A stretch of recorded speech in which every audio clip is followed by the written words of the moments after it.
Imagine sailing the high seas in the early 1700s. The waters are calm, the breeze is gentle, and suddenly, on the horizon, a monstrous ship appears, its black sails flapping like the wings of death itself. One name strikes fear into every sailor's heart: Blackbeard.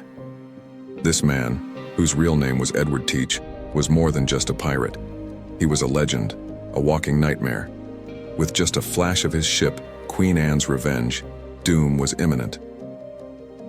Standing at a towering 6 feet 6 inches with eyes that burned with madness, Blackbeard, born Edward Teach, was the most feared pirate to ever sail the high seas. But his story goes beyond just terror. Though his reign lasted only 2 years, his legend has endured for centuries. He wasn't just known for plundering ships. Oh no, Blackbeard had a flair for the dramatic.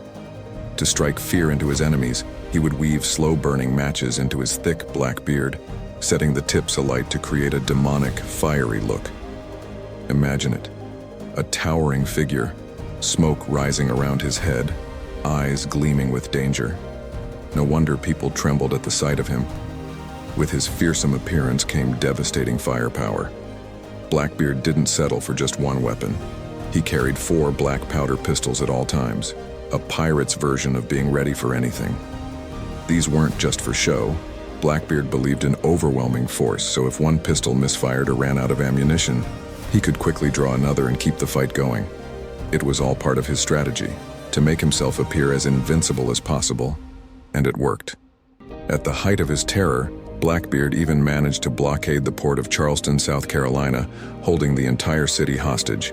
He demanded a ransom of medicine, not gold or silver, medicine. And after getting what he wanted, he left without a single shot fired. But as ruthless as he was, Blackbeard's reputation wasn't entirely based on bloodshed. In fact, despite his terrifying image, there's little evidence that he killed anyone during his raids. Blackbeard ruled by fear, not violence, and that was often enough to bring even the bravest men to their knees. By 1718, Blackbeard's reign was coming to an end. After scuttling Queen Anne's Revenge in North Carolina, Blackbeard retreated to Ocracoke Island. But the British were closing in. Virginia's Lieutenant Governor, Alexander Spotswood, enlisted Naval Lieutenant Robert Maynard to bring the pirate to justice.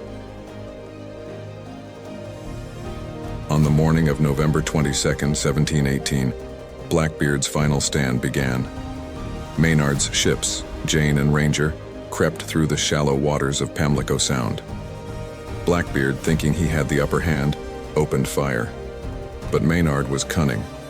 He ordered his men to hide below deck, tricking Blackbeard into thinking the battle was won. As Blackbeard and his men boarded Maynard's ship, chaos erupted.